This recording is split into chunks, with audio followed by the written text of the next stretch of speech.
With Election Day drawing closer, the final debate could be crucial to winning over undecided voters. The polls were neck and neck. Veln was savvy with the mass appeal items on his docket, and I trusted that he would maintain his suave demeanor on stage before a live audience. While, at least before the arrival of humanity, I'd been regarded as personable, this venue would be playing into my opponent's forte. It was one thing to deliver organized speeches that Chelon curated, but no matter how much I rehearsed for expected questions, off-the-cuff replies and the head-to-head format of a debate weren't my strengths.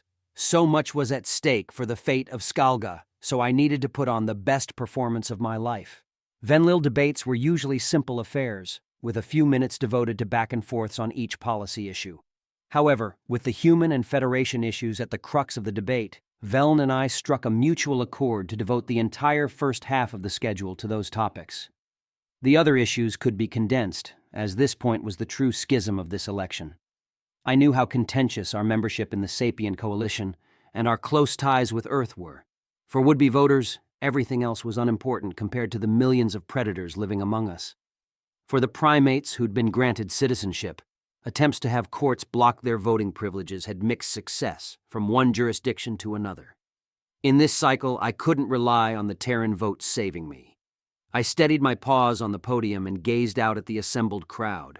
Most non-pundit attendees were Venlil, though I could see a masked Noah sitting all the way at the back for moral support. The human noticed me looking at him and raised a single thumb in a gesture I assumed was encouraging.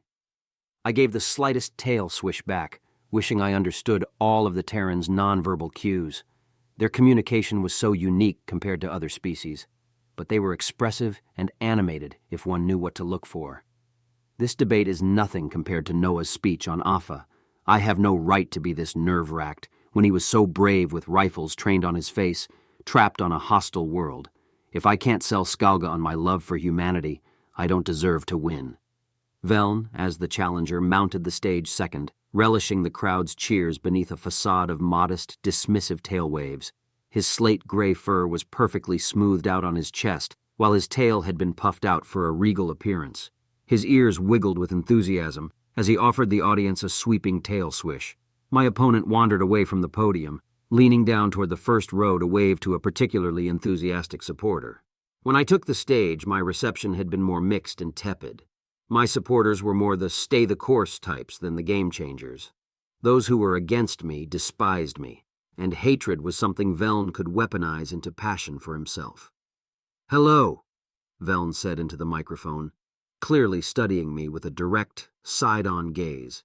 I'd kept my impassive composure and swiveled an ear toward my rival with politeness. "It's an honor to have this opportunity to discuss my ideas in a comparative format with Governor Tarva. I do hope that we'll have an excellent, enlightening discourse." I flicked my ear in acknowledgement.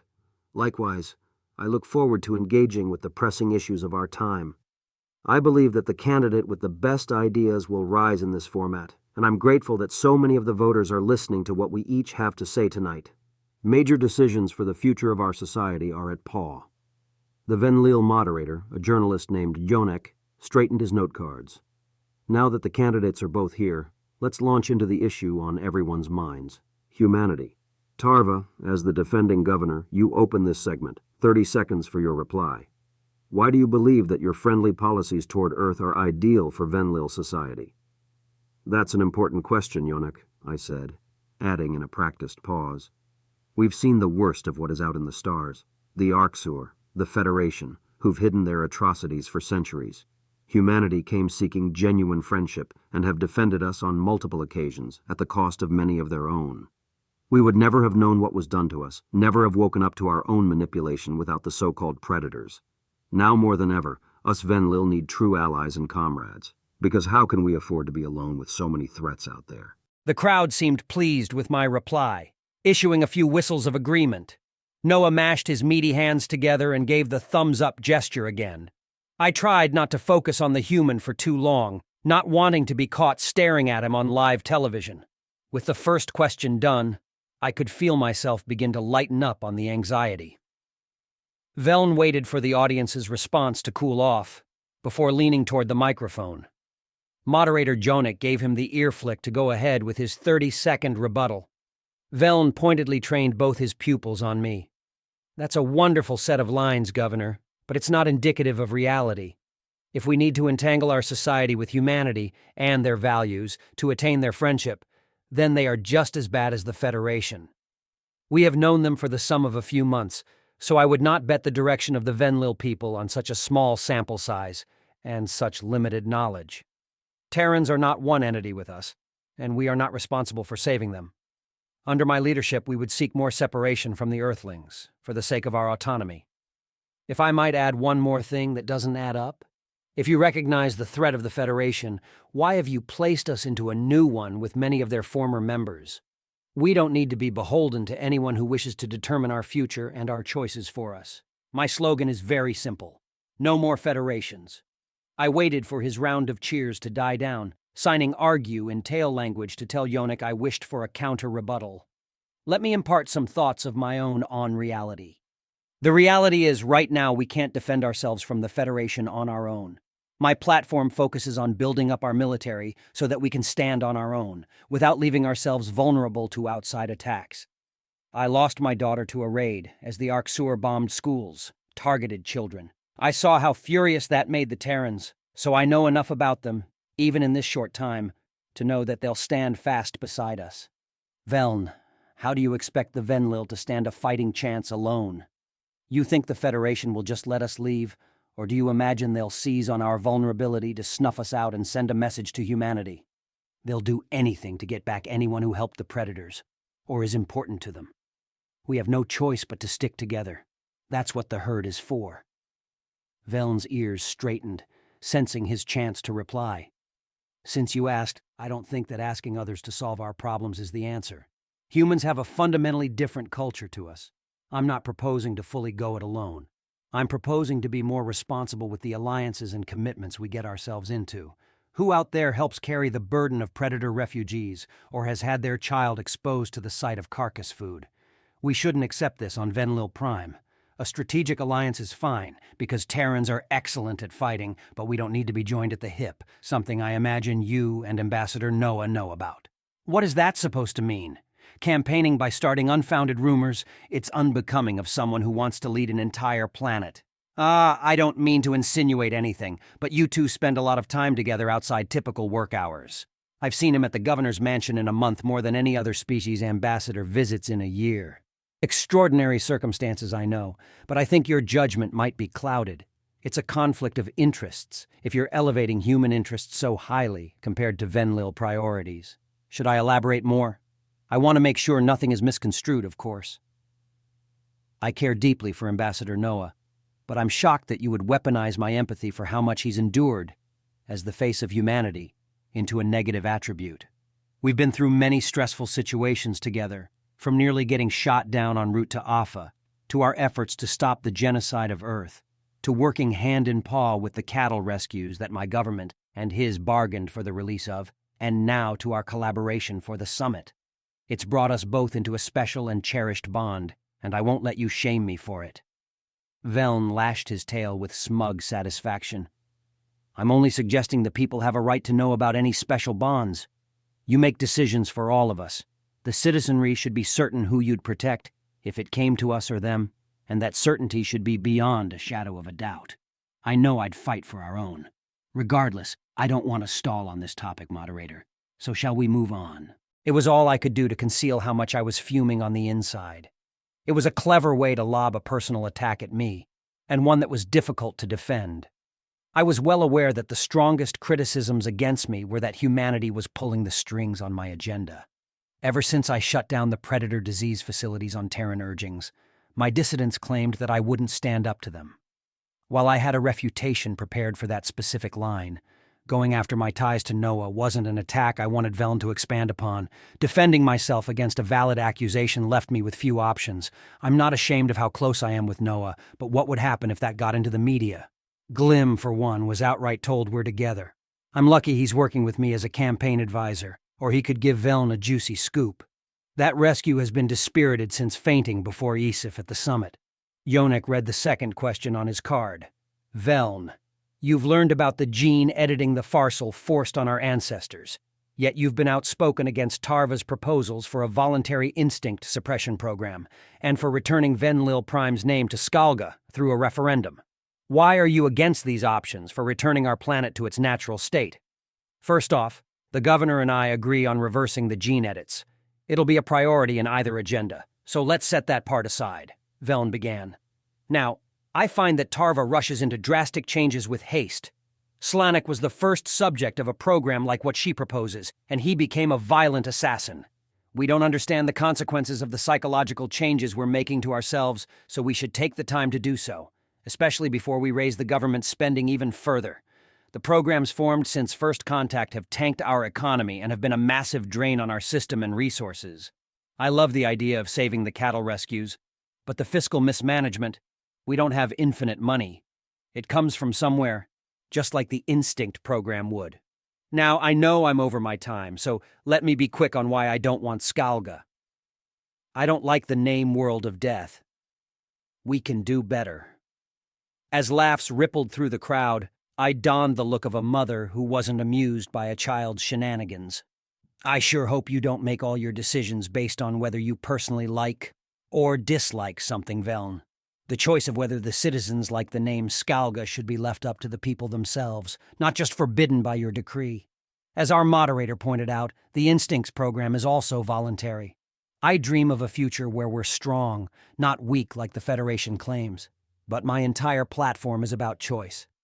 Slanek was an incident caused by military training and prolonged exposure to the horrors of war. I want my people to not live in artificial fear. It won't cost the average citizen a credit because it's taken from bloated exterminator budgets and the power bills of electroshock machines. That is wasteful spending which could go to improving and saving lives. Before you cut me off, Veln, since you can't conform to the time constraints, allow me to tack on a little extra too. The loyal members of the Exterminators Guild want accountability for their actions. They want a better understanding of predator attacks and real predator disease to limit violence on the streets. They want people who abuse their title ousted so that they can maintain a true force that protects people. If there's science that can keep them well informed on animal threats and ways for them to be safer and not damage property on missions. You're well over your allotted time, Tarva, Jonik interjected. Exterminators want those improvements because they want to make their planet proud, I spewed hastily. Veln pinned his ears back with disbelief. The guild devoted to fighting predators doesn't support you, Tarva. Let's not waste time pretending they do. You've shoved humans down their throats while allowing them to be mocked, and by your own admission, you slashed their budgets, the money they need to defend us and themselves. Those are heroes, and I'm not ashamed to say it. But you wouldn't say those words because behind your pandering, you question everything they do. Humans matter more to you than exterminators ever have.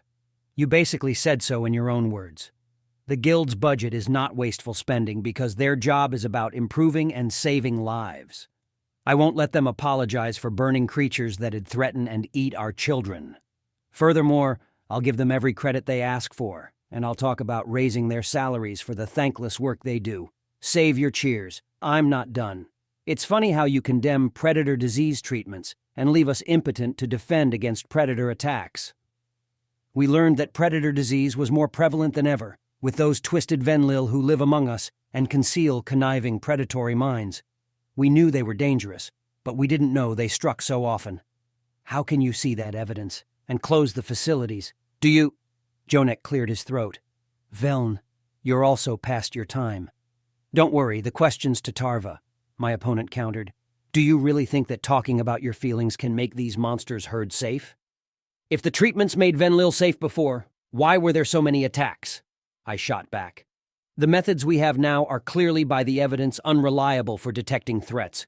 Look at the distress for family members who've had a harmless loved one hauled away and tortured for being different, when the real murderers roamed free. Why would we ever want that to continue? Because our search isn't thorough enough. I don't buy into your argument of humans being predators, so they can identify predator behavior. In the next breath, you tell us they're friendly and innocent, not at all like predators are. The reality is, and I don't say this out of dislike for Terrans, but asking predators to identify dangerous predatory behavior is like asking us to qualify what's extreme prey behavior.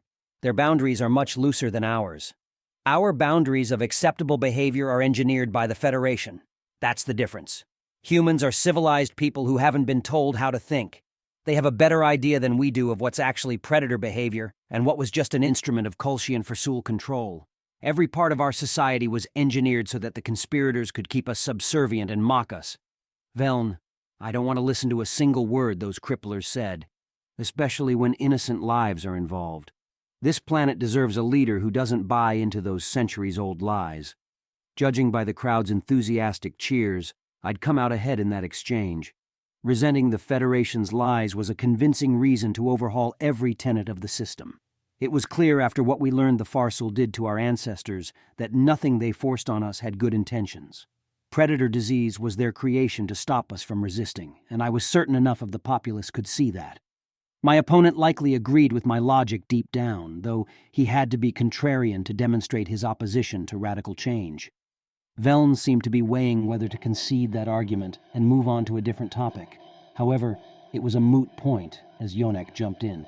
That was certainly a spirited exchange, but that is all the time we have available for human and Federation-focused topics.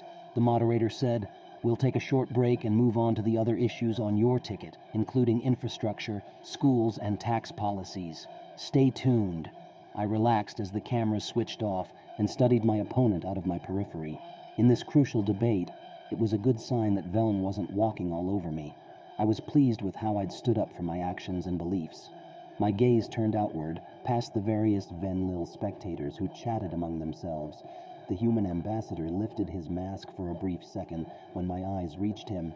His pearly teeth flashed all the way from the back of the auditorium. Noah quietly clapped, ducking his head as a commendation.